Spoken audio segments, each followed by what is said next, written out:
Children ఈ రోజు మనము ఇన్సైడ్ అవుట్ సైడ్ గేమ్ ఆడదామా?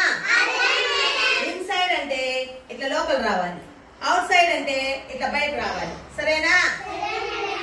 Inside out side, inside out side, out side out, inside inside సరే out, inside out, inside outside, outside inside, inside out, inside out.